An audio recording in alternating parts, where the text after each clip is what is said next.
Sometimes, it's not the loud struggles that break us, it's the quiet, constant ache of life that wears us down. The anxiety that hums beneath the surface. The disappointments we carry in silence. The sleepless nights spent staring at the ceiling, wondering, is this all there is? And in the middle of all that noise, there's a deep, aching question our souls are trying to ask. Where do I run when the world doesn't feel safe anymore? Look around. The world is building escape hatches. Streaming marathons, scrolling endlessly on TikTok, numbing out with alcohol, disappearing into work, chasing dopamine in therapy apps and side hustles. It's not because people are lazy. It's because they're desperate for shelter, a place to land when life falls apart.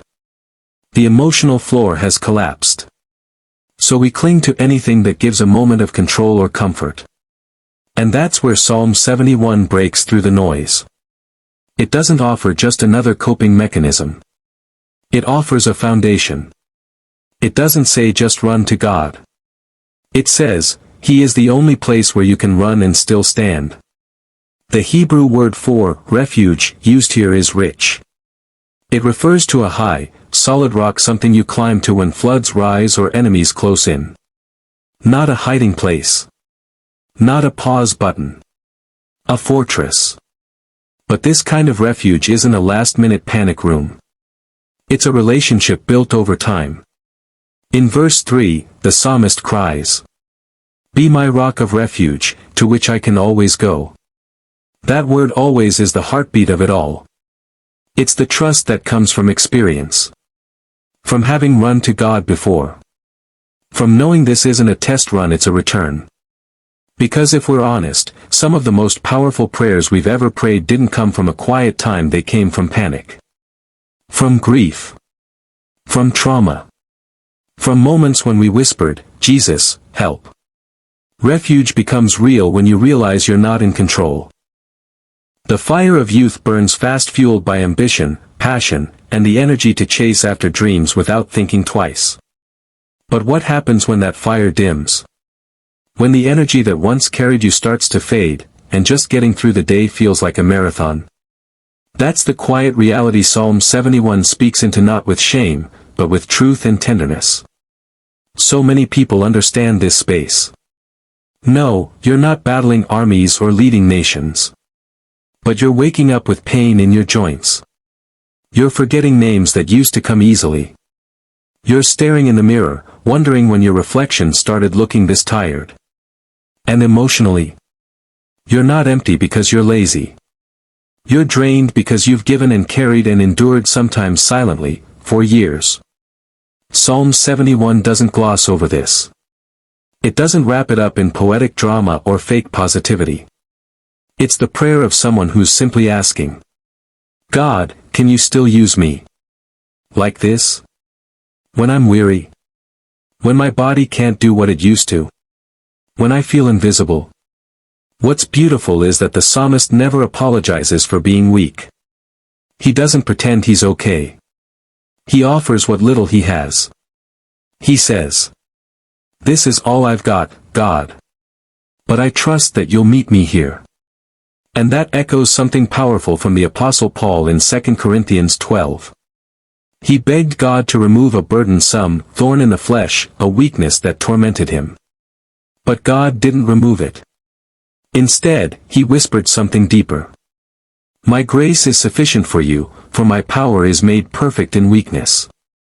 And Paul responds not with despair but with boldness. "Then I'll boast in my weakness." Because that's where Christ shows up the strongest. That's not failure. That's faith. Even Jesus, on the night before the cross, collapsed in Gethsemane, overwhelmed and trembling. The Son of God asked if the cup of suffering could pass. He was divine, yes, but he was also human. And in that weakness, he leaned fully into the strength of the Father. "Not my will, but yours be done." So if Jesus wasn't ashamed of weakness, why should we be? Your quiet moments of pain, your prayers whispered through tears, your slow mornings when your hands shake and your heart feels heavy, those aren't signs that God's done with you. They're evidence that He's just beginning to show what His strength really looks like. Hear this clearly: your value in God's kingdom doesn't expire. You don't age out of purpose. You don't become too broken to be used. In fact, when you feel the weakest, that's often where God does his best work. Psalm 71 doesn't hide from the truth of aging and struggle. It doesn't pretend. But what it also doesn't do is end in despair. The psalmist says, "But as for me, I will always have hope, I will praise you more and more." That's not denial. That's defiance in the best way. Not pretending everything is fine, but choosing to praise God anyway. That's the real fight, not against flesh, but against hopelessness. Against the lie that you're finished.